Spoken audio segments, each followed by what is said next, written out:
Olá, dou-vos as boas-vindas a Lusa Extra, um podcast da agência Lusa. O meu nome é António Pereira Neves. A terra tremeu na Venezuela e o choque ainda não passou. Quase 48 horas depois dos 2 abalos de intensidade superior a 7 na escala de Richter, contam-se mais de 900 mortos e mais de 3.000 feridos, num balanço que poderá estar longe de terminado. Vamos até à zona da catástrofe com o correspondente da agência Lusa em Caracas, Filipe Gouveia. Bem-vindo. Lusa Extra, um podcast da agência Lusa. Olá Filipe, começo por saudar que esteja bem no meio do inevitável caos que se sucede a uma tragédia destas dimensões e pergunto-lhe como é que viveu na capital venezuelana os momentos dos 2 abalos da noite de quarta-feira que aconteceram separados por poucos segundos. Foram momentos muito angustiantes. Eu primeiro vi um alerta no telemóvel, um som bastante intenso que me chamou a atenção e o telemóvel dizia que tinha havido um sismo próximo da localidade onde eu estava. Mas isso foram questões de alguns segundos para sentir que o edifício estava a tremer. Eu tentei manter a calma, afastar-me dos vidros, das janelas, de alguma coisa que tivesse no quarto que pudesse cair-me em cima, aproximar-me de uma parede, nomeadamente perto de uma coluna de uma porta, porque achei que era a zona mais segura aqui do apartamento onde eu estava. Entretanto, já ouvi gritos de pessoas na rua e até dava para entender que algumas delas diziam estava a anar. No edifício ao lado também algumas pessoas gritavam de desespero por aquilo que estavam sentindo. Foram momentos indescritíveis, momentos em que a gente pensa que a vida pode estar por um fio, que não controlamos o nosso destino, o que poderá acontecer, e houve um momento em que a decisão foi encomendar-se a Deus e que Deus seria capaz de analisar se a missão daquilo que a gente está a fazer seria completa ou não. Filipe, passados esses momentos imediatos em que procurou abrigo, quando percebeu que os sismos, pelo menos os mais fortes, tinham terminado, o que é que encontrou quando conseguiu sair à rua? Então, eu tive de descer até Reis do Chão, já às escuras porque não havia energia elétrica e apesar de lá fora ainda haver luz, aqui não havia dentro do edifício. Quando cheguei lá fora vi pessoas com ares assim surpreendidos, bastante tensos, a contar aquilo que lhes tinha acontecido. Algumas delas tinham animais de estimação, mascotes, e sobretudo os cães dava para perceber que estavam inquietos e que inclusive nas réplicas que se seguiram pouco antes os animais ficavam mais inquietos ainda. Andando nesta altura pela cidade, o que é que ressalta da corrida da parte das equipas de socorro? Há uma corrida contra o tempo para encontrar mais sobreviventes. Há estragos generalizados visíveis pela cidade ou há zonas que concentraram o principal dos efeitos? Estando na rua, em determinado momento, alguém gritou que um edifício aqui numa praça que está aqui perto, as paredes tinham caído. Então a primeira reação foi tentar ir até lá ver o que é que tinha acontecido e apesar desse edifício não ter danos como aqueles que se registaram em outros prédios, já era impressionante ver que não havia paredes, que, por exemplo, a sala de onde das pessoas estavam aí com as suas coisas dentro, mas a parede estava caída e o edifício tinha uma greta muito grande, o que fazia duvidar se as pessoas estariam em condições, se haveria condições de segurança para que as pessoas pudessem continuar depois a viver nesse edifício. Há aqui também uma padaria muito perto, a padaria La Rosita, que é muito famosa. Os azulejos das paredes da padaria caíram no chão, e havia muita gente na praça, porque a praça está também em obras. Entretanto, algumas pessoas conseguiram tirar viaturas, as viaturas foram colocadas, estacionadas nas ruas, e as pessoas colocaram-se dentro das viaturas porque achavam que era seguro estar ao ar numa zona aberta, mas dentro de viatura, onde algumas pessoas passaram a noite, porque houve gente a dormir na rua. E foi possível ver imediatamente o movimento das equipas de emergência, de bombeiros, polícia? Como é que foi a resposta? Pelo menos na zona onde estou, deverá ter demorado mais ou menos 1 hora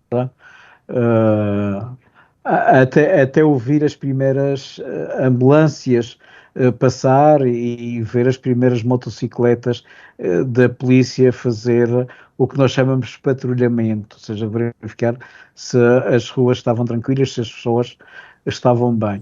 Depois, essas sirenes das ambulâncias passaram a ser cada vez mais intensas e o próprio patrulhamento durante várias horas foi também mais constante.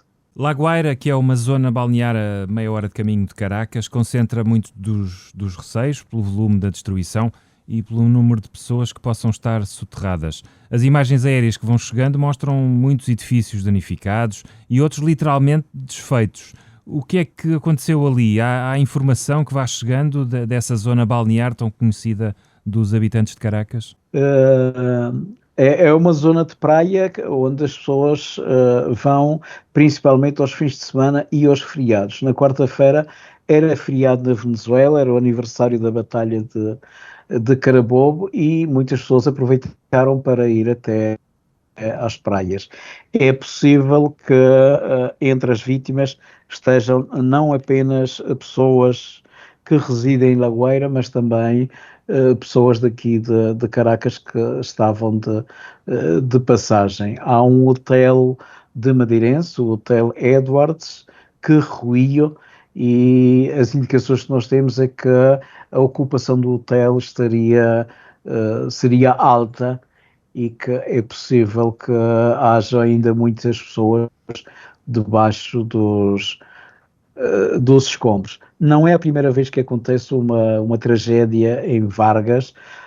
Aliás, Vargas neste momento está militarizada para trabalhos de salvamento e não é a primeira vez que acontece uma tragédia. Em 1999 houveram as enxurradas de Vargas que praticamente destruíram quase toda aquela zona. Há alguns edifícios que sobreviveram a essas enxurradas,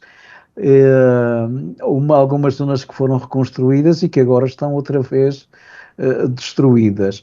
Uma das complicações é que ao não haver energia elétrica e ao não haver sinal de telemóvel, as pessoas não tinham como informar os seus familiares em que estado se encontravam. Houve mesmo muitas fotografias divulgadas pelas redes sociais, indicando o nome das pessoas e onde deveriam estar, na esperança de que alguém conseguisse identificá-los. Vargas não se parece hoje em nada aquilo que era antes destes sismos. Faz recordar essa tragédia de 1999. Mas não é só a Vargas. Aqui em Caracas, no leste de Caracas, no município de Chacao, a zona de Los Palos Grandes e Altamira foram zonas bastante afetadas. Passar na rua e olhar os edifícios, vê-los sem paredes, alguns com pedaços pendurados, com gretas, é impressionante e faz até pensar como será a situação em países em guerra. O Filipe tem um contacto privilegiado com a comunidade portuguesa lusodescendente, entre a qual se registram para já 15 vítimas mortais. O que é que lhe foram transmitindo, o que é que lhe vão dizendo os portugueses afetados por esta tragédia? Há muita preocupação sobretudo porque à medida que o tempo passa, reduzem as possibilidades de vida das pessoas que estão debaixo dos escombros. Né? A tentativa é essa. As pessoas pensam que os jornalistas são capazes de saber tudo o que está a acontecer e onde é que está a acontecer e localizar as pessoas, mas nesta situação as coisas não foram tão fáceis porque não havia boa comunicação, recebia-se aquelas mensagens desesperadas das pessoas a tentar saber dos seus, mas entretanto não havia também, por exemplo, como comunicar-se com o estado de Lagoeira, não havia como ter indicações de alguém perto, que em outras circunstâncias tem sido mais fácil. Claro, não havia luz, não havia sinal de telemóvel. É impressionante as imagens do que aconteceu e também, por exemplo, aqui em El Ronquito, uma zona onde há bastantes portugueses e onde temos informação que pelo menos uma portuguesa estaria desaparecida depois de ruir o prédio onde se encontrava. Na Madeira, origem de muita dessa comunidade portuguesa e luso-descendente, também se tenta comunicar com família imigrada. Como é que os imigrantes, como é que a comunidade está aí a receber estes sinais de preocupação por parte dos madeirenses? A preocupação, não é? Acho que quem está distante sofre igual ou até talvez mais por não saber dos seus. E se aqui é uma situação que não podemos controlar, é mais complicado ainda para quem está distante. No passado, quando aconteceu as enxurradas de Vargas, haviam alguns programas portugueses de rádio que estavam a funcionar naquela zona, e através da rádio era feito apelos e as pessoas tentavam fazer chegar a informação à rádio e era possível saber onde se encontravam. No entanto, por motivos políticos, na Venezuela nos últimos anos não foram renovadas as autorizações a algumas rádios daquele estado e a comunicação com a comunidade portuguesa ficou mais reduzida. E Filipe, como é que tem visto a resposta de emergência? Portugal vai enviar 60 operacionais no âmbito do Mecanismo de Proteção Civil da União Europeia, que mobilizou até agora mais de 500 agentes, vai enviar também equipamentos e ajuda humanitária. Que necessidades mais urgentes é que têm as equipas de emergência venezuelanas? Por um lado, acho importante estar consciente que as autoridades venezuelanas estão a dar o melhor que podem ou a fazer o melhor que podem para tentar recuperar com vida, não é? As pessoas que ainda estão nos escombros. Mas é preciso muita ajuda internacional e há mesmo temor de que essa ajuda venha a demorar e nesta corrida contra o tempo, quanto mais tempo demorar, menos possibilidades há de resgatar vidas. No passado, quando aconteceu as enxurradas de Vargas, o governo português chegou a apoiar economicamente, criou uma linha de crédito para as famílias afetadas daquela região e, quer dizer, eu acho que essa seria uma boa iniciativa, seria uma coisa que deveria ser tida em conta, mas não apenas para a região de Vargas, para todas as pessoas que perderam tudo, porque é complicado estar num país que não é o seu, ter uma vida e de repente ficar sem nada, com as mãos a abanar. Filipe, pergunto-lhe também como é que tem sido a resposta da sociedade civil, dos vizinhos. Há movimentos de ajuda, entre as pessoas que sofreram com esta catástrofe? O venezuelano é por tradição, pessoas muito solidárias. E aliás as próprias mensagens que são trocadas pelas redes sociais terminam sempre com a abertura a dizer, se precisarem de alguma coisa, nós estamos aqui. As pessoas que na última noite não ficaram nas ruas, foram já recolhidas em alguns albergues que foram criados e também em vizinhos. Por outro lado, há cada vez mais movimentos de ajuda com bens de primeira necessidade. Há mesmo, no caso da comunidade portuguesa, está mesmo a mobilizar-se, estou a falar de empresários e empresas também, que criaram centros de recolha de produtos que vão ser enviados para estas pessoas que foram afetadas e também para hospitais, porque nos hospitais faltam também coisas como, por exemplo, artigos de higiene pessoal e água. Mas, quer dizer, há também há falta de alguns alimentos que as pessoas estão a tentar recolher, roupa, sapatos, inclusive medicamentos. Há pouco estava a falar com um português que me dizia que estavam a pedir também martelos, enxadas e pás para tentar remover escombros onde estão pessoas. As autoridades venezuelanas estão a dar o melhor, mas dada a dimensão daquilo que aconteceu, há queixas de que a ajuda, a presença de equipas de salvamento em algumas zonas seria limitada, seria insuficiente e inclusive há pessoas que me diziam, os militares, quando era para reprimir a população, os protestos apareciam rapidamente, estavam aí quase como já à espera, né? E agora demoram a chegar, né? E tudo isto vai criando também algum ambiente de insatisfação e a certeza de que quanto mais ajuda internacional houver, melhor, e que as pessoas estão à espera disso. Pergunto-lhe, uma vez que a comunicação social, as televisões e rádios continuam a funcionar, que mensagem é que o regime tem passado ou procurado passar para a população?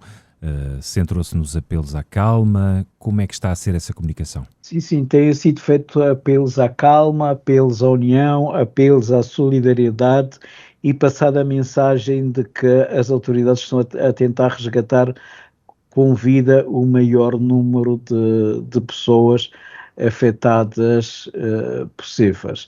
Aliás, o canal estatal, a Venezuelana Televisão, VTV, que é o principal canal da Venezuela, tem estado constantemente a fazer operativos de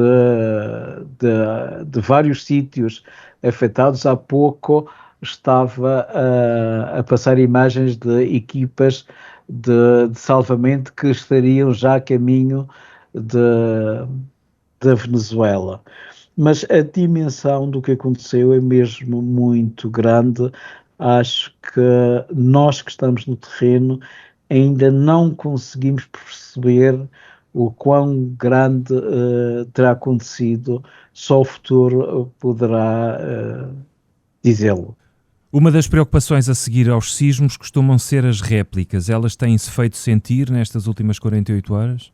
Sim, têm-se feito sentir intensamente. Aliás, eu acabo de sentir um movimento. São movimentos pequenos de terra, de baixa intensidade. Nós não podemos dizer que mais seguros que aquilo que aconteceu, mas que não causa tanta angústia com relação àquilo que aconteceu. Estava aqui precisamente a verificar uma aplicação de alerta de sismos e diz-me que a 5 quilómetros do estado de Lagoeira registrou-se um sismo de 3 graus e deve ter sido esse o sismo que acabamos de sentir em Caracas. Na noite da quarta para a quinta-feira, apesar das autoridades falarem de que tinha acontecido 40 réplicas, haviam pessoas que diziam que teria sido mais de uma centena de réplicas. Na aplicação, quando nós entramos, nós vemos uma quantidade de pontinhos a indicar onde houveram os sismos nas últimas horas. Quando nós estávamos a falar da sensação das pessoas que estavam na rua, das primeiras impressões, havia algumas pessoas que sentaram-se em pequenos muros, em pequenas coisas que estavam na estrada e que depois diziam que tinham a sensação que estava a tremer, que continuava a tremer, embora tivessem a certeza de que era mais a própria impressão que a pessoa tinha que aquilo que se estava a registrar. Obrigado, Filipe. Faço votos para que continue bem e em segurança e vamos continuar muito atentos a todas as notícias que saem da Venezuela no rescaldo desta catástrofe. Uma produção da agência Lusa, disponível em lusa.pt e nas plataformas de podcast.